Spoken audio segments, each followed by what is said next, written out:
Over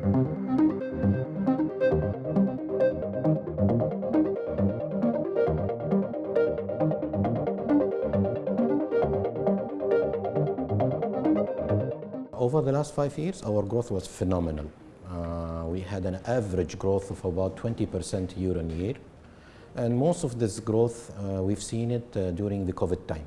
And I'm talking about 21. I think the main reason is that people suddenly realized that they need their savings, they need to build their savings. And the markets weren't helpful at that time. As we know, most of the markets were down. So people decided not to invest at that time and wait for clarity.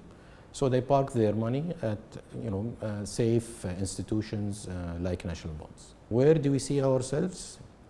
From here on, we have a very strong customer base. We have about 800,000 customers from 200 nationalities in the UAE community. We have about now 12.3 billion worth of customer investments with us. We are keen to offer them new products as per our research and development. We do a lot of research and development with our customers, and they guide us towards which products they want to see national bonds launching in the future.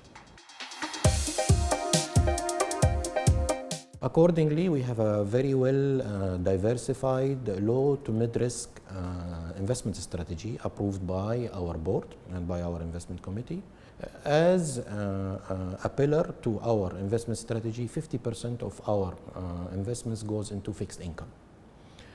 Then the rest is invested through our income generating real estate, our real estate funds that I participate in, our small listed equities portfolio that we have, private equities that we invest here in the local community, including Ta'aleem, Sukuk Extra, etc. To invest also the money in the local community. We participated in the past, for example, with the Green Fund that ZAWYA has launched. We are one of the founding members of that caters towards green and clean energy. Between time and time also we launch our own real estate projects development. We've done Casa Familia before in Motor City, Casa Flores in Motor City. And now we are also building our mega project in Dubai Hills Estate, 2 towers of about 400 units that comprise of the 2 towers.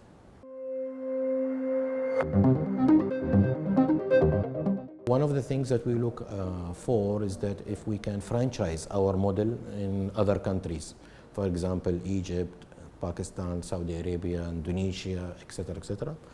We are on the exploration part of contacting the relevant partners who can spread the word of national bonds model in their own countries. Retail sukuks, as we know, is almost non-existent.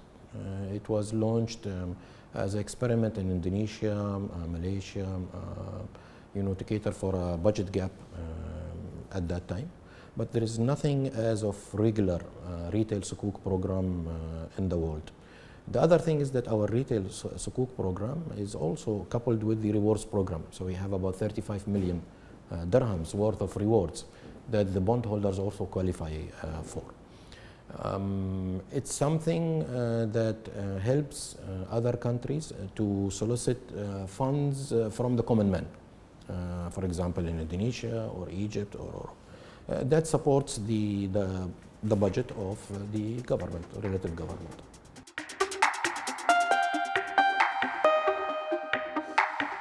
This is a call for the shareholders. According to my knowledge, that they have no interest at the moment in that direction. Few years down the road, it's their call if they decide to go into that direction. But at the moment, no, there is nothing like that.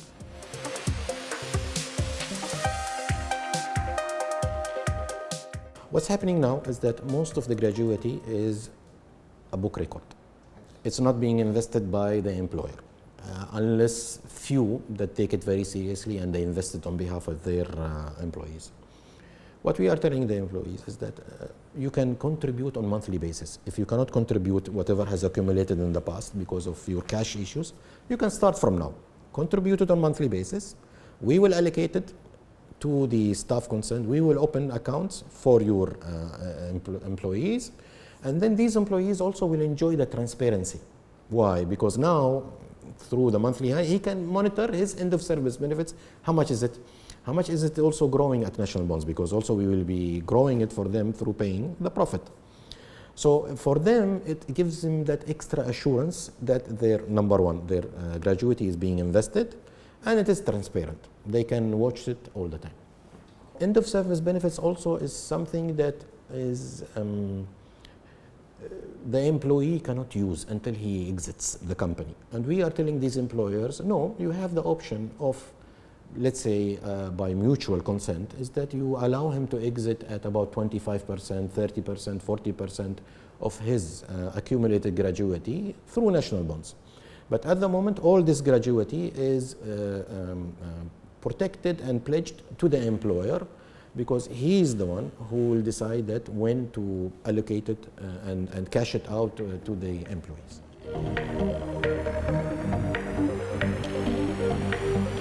Some of our products actually have reached up to 4.45% returns for our customers. So we are very competitive with the market. Actually, we are almost better than the market. We are launching our takaful products through the local takaful operators.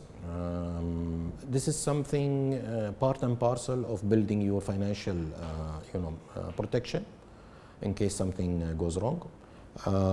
We offer life, disability, and soon we'll be offering also on properties and your belongings in the property. One of the things that we are being asked by our bondholders is that why you don't also arrange financing for them. As you know, we only take liabilities, we take their investments, but we don't lend them money because we are not licensed. That needs a separate license. So what we do is that we are now working with institutions, financial institutions, banks, finance companies, etc., to leverage the huge customer base that we have. On top of that, the banks can also allow the bondholders to pledge their funds in national bonds as part of the down payment for whatever financing they're getting from is it mortgage, is it personal finance or anything. You have to pay 20% or 25%. So this is the communication that is taking place now with our potential financial institutions.